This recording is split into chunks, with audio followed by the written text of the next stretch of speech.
Imagine how mentally draining it's going to be for the old heads to get 21-year-olds on the same page of a book that you've perfected for the past decade. Oh man, that's deep. Welcome back, Hoop Heads, to another installment brought to you by your boy, Dashin' Hoops. We're coming in hot with the harsh truth about your squad's chances of winning it all this year as we look at 7 championship contenders and examine why they do not have what it takes to bring down who, I think will be the eventual 2023 NBA champions. Before we get too far into the video, please help your fellow Robert Sarver hater out and like the video. Also comment down below, what kind of drugs is Jeannie Buss taking to give Rob Pelinka another extension as the Lakers vice president of operations? Don't make sense. As one wise man once said, it make no sense. It make no sense. Don't make no sense. Starting off quickly with 2 honorable mentions, I have the Memphis Grizzlies and kind of a harder take, the Miami Heat. Simply put, Memphis is too young to square off. We know some of these vet-heavy teams to be considered a true contender. Factor in age alongside the fact that Jaren Jackson Jr. is suffering a stress fracture. One of my favorite players, by the way, who I consider, almost a bit underrated, is going to prove to be a difficult hill to climb. I mean, maybe the 35-year-old 3-time champ, Danny Green, will add some veteran leadership that can give the squad, a little nudge in the right direction. But at the end of the day, obviously this team is massively talented, but they just gotta wait their turn. Wait your turn, young bucks. For my other honorable mention, it includes who I call the Eastern Conference's little brother of the Golden State Warriors, the Miami Heat. Now, yeah, maybe that's too backhanded of a compliment, but it's true. With the phenomenal coach, Eric Spoelstra, a beautiful motion offense, heavy emphasis on setting screens off ball, strong emphasis on defensive effort and honing in on being on board with the intensity that the culture brings. It sure sounds a lot like the 22 champions, the Golden State Warriors. But notice I said the little brother version, and what I mean by that is that they just do it all at a lesser level. Now sure, you can take that as me saying, hey, they don't have Steph Curry. But I mean, it's more like the actual experienced supporting cast with Klay Thompson, Andrew Wiggins, Draymond Green, and even the champion, Jordan Poole. The system as a whole can take you only so far, especially with your big 3 being Butler, Bam, and Herro. And, spoiler, I don't think this kind of system, whichever team wants to use it, can stop the squad I have in mind as champions. Alright, on to the real list. We'll start off in the West as they have 4 teams who fall into the championship or bust mentality that won't win compared to the East 3. We'll alternate through conferences, giving you guys reasons why the squad will unfortunately let you down. Side note, we won't talk too much about the first 2 to 3 games of the NBA teams have played, as I don't think it's really fair to judge teams off of 2 out of 82 games, unless it's absolutely necessary. We might bring it up just a little bit. I'm a liar, sorry. Popping things off, we're going to go ahead and rip off the Band-Aid. My Phoenix Suns, look, with the dependence on Chris Paul, I just don't think we have enough in the tank, and it hurts me to say that. But it shouldn't be too surprising that I have more concerns with the point guard than DeAndre 2K Ayton. As I stated in my last video explaining what things to look out for in the upcoming NBA season, which you can check out here, I commented on how dedicated Monty Williams was to feeding DeAndre Ayton the ball, along with reports of, the two's relationship quickly becoming whole again. Maybe it's more hope than fact, but I believe, many of the issues that stem between Ayton and the Suns organization was Robert, no nickname, just an overall bad person, Sarver, and his inability to pay Ayton. Many suggested that other voices in the organization wanted Ayton to get his bag, but Sarver was doing whatever it took to push off paying the man. I genuinely believe we see DA's best statistical year. Now, that being said, my issue is with Christopher doesn't stretch out before the games during the playoffs, Paul. Monty Williams. I think I speak for all Suns fans when I say we all acknowledge CP3 is one of the oldest dudes in the league. So please, please, please, God, do not play him more than 25 minutes a game.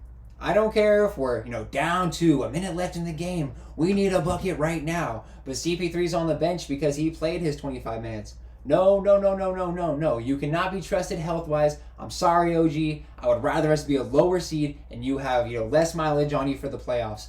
I don't need you getting punked by Jose Alvarado in the playoffs again, man, for real. But if he plays close to 33 minutes a game like he did last year, expect these videos to be no longer, as I will probably have a brain aneurysm. Just keeping it a buck.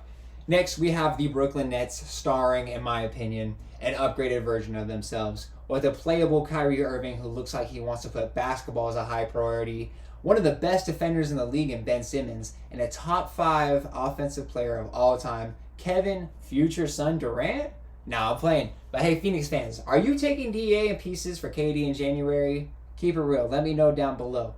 But for real, on paper, this is a fairly well put together team with the additions of, previously mentioned Ben Simmons, Steph Curry, and Royce O'Neal. These additions help out with the bully-like offense Brooklyn poses, as they are impossible to scheme. Having dudes like KD and Kyrie who can just hit disgustingly difficult shots. All of this acknowledged, you might be thinking, well, Dash and Hoop, shouldn't this mean that the team should be the favorites, considering these reasonings? Well, damn it, haven't we been saying that for the past 2 years? Yeah, sure, let's go ahead and make excuses in regards to, the vaccine, injuries, the front office drama, all that. Let me just see them play solid continuity building basketball for a full 82-game season. Is that okay? Once I see that, I'm more than happy to talk expectations. I really am. Now, jumping back to the Wild Wild West, we got the Denver Nuggets, who I predicted would be the most winningest team in all of basketball for the regular season. I went over them fairly in depth in my predictions video, so I'll try to make it short. Jokic is going to be Jokic, as the Serbian is only 27-year-old. We continue to witness him steadily climb up the mountain that is his potential. And we still might be far away from seeing him get to the top, the peak of that mountain. Pair that up with one of the best players in the league without an all-star appearance, Jamal Murray. We get to see the duo back in action, potentially boosting, the Joker's efficiency even more. And that is an insane statement considering he shot 58% from the field last year, 33.7 stroke behind the arc, and an effective field goal percentage of 62. Bananas. Oh, and I can also see, that 7.9 assist explode now that he's got his youngin, MPJ, Michael Porter Jr., backdooring everybody and their mama. Or maybe he'll go ahead and toss that lob up to the athletic freak that is Aaron Gordon as the 4th option. The Jokic stands are probably confused then, like what can stop, a squad like that from eviscerating teams all throughout the playoffs? Well, firstly and most importantly, we're asking a ton from Jamal Murray and MPJ, coming off not your typical day-to-day injuries. Now, don't get me wrong, I obviously hope as a basketball fan that these two dudes can stay healthy and have the best seasons of their careers. But let's keep it real. What other young star has had, back issues like MPJ? Now, if you're like the old me, I thought that those back issues that Ben had might have been fraudulent, as it was one of the ways that he was using to get out of Philly. But then we heard the same thing once he was at Brooklyn, when he was ready to play in the playoffs, everybody was ready for him. And I'm sure that threw some of us that were in the deniers camp off, right? But what really sold it for me was Ben on the JJ Redick podcast, where Simmons spoke his truth and called me gullible, but he seemed pretty damn serious and honest about his jacked up back and how it severely affected his game. Now, hey, maybe it's unfair to compare Simmons, L4, L5 back surgery to MPJ's lumbar spine surgery. I mean, look at me. I don't look like a damn doctor, pretty far from it. But I do know that back injuries, especially one as serious as this, is not good for young players' careers. Then looking at Jamal Murray, we've seen the ACL injuries just tear down young athletic nuclear stars like that. RIP the legend that is Derrick Rose. Then my second reason for explaining Denver's low odds is the playoff defense, specifically back-to-back MVP Nikola Jokic. And I'm not one of those goofies that say Nikola Jokic can't play any defense. I'm really not. I mean, shoot, last year during the regular season, I would even call him slightly above average. Is that crazy? I mean, especially considering his offensive workload. But it is just the way the NBA is played nowadays. If you get Jokic defending the Warriors... Congratulations, you have reached your destination. Barbecue chicken alert! Barbecue chicken alert! I mean, we saw it happen last year. Add Michael, backdoor someone, then get backdoored myself the next play, Porter Jr. to the mix. And that's not helping. Moving on to a squad that has one of the best trios in the entire league, we go to the Philadelphia 76ers. And boy, oh boy, at the time of this recording, we've seen the opening game between Boston and the second game versus the dominant Bucks. And nobody likes starting off 0-2. But like I said, no real overreactions on this side because we did see a few good things during their losses. I mean, first of all, if this is the James Harden that we're getting consistently, aka the best player on the squad, then expect huge things from Philly this year. We are finally seeing Harden have some variety in his shots, taking 12 mid-range jumpers these first 2 games. as opposed to all of last season only shooting 25? As a team, Philly should be feeling good about themselves, as their star player had 2 bad games, wasn't ready to play. But I just don't expect any more of those type of performances. There is a glaring issue that looks like it's carried over into this year, and that is the lack of transition defense. With Joel Embiid always on the damn floor looking for a foul and Harden doing the old man swipe and get blown by, this has to be a point of emphasis moving forward for the squad. The other glaring issue with the 76ers team is their ability to stay healthy and serviceable during the playoffs. Like, good Lord, it seemed like it's been a minute, right, since we've seen Joel 100% healthy in the playoffs. And don't even get me started on Harden's hamstring acting up at the worst times consistently. So we'll see how Doc does managing these 2 dudes. But because of these issues and consistent inconsistencies, I'm calling Philly frauds. I'm saying it. Up next, we got the franchise that everybody loves to clown, the Los Angeles Lakers. And historically, this franchise is cursed, plain and simple. Whether it be CP3 tearing his knee against the Spurs back in 2015, or Kawhi and PG's bodies collapsing on them the last 2 years, I'm just calling a spade a spade. I'm not crazy.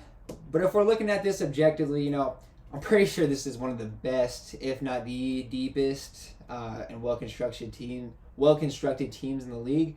I mean, a whole roster with quick enough, lengthy guards who can shoot it, attack closeout, got size, they switch on defense, 2 superstars. The tools for success are there. Although Kawhi rumored to have knee issues bigger than we truly recognize, I can't put my stock into something as unreliable as that, and he has a bad track record with that. So with the combo of lacking star health and them traditionally being cursed, as Simon Cowell once said, it's a no from me. Now here's what we get, a little spicy, a little controversial. I don't see the former Eastern Conference Finals winners taking the chip home this year.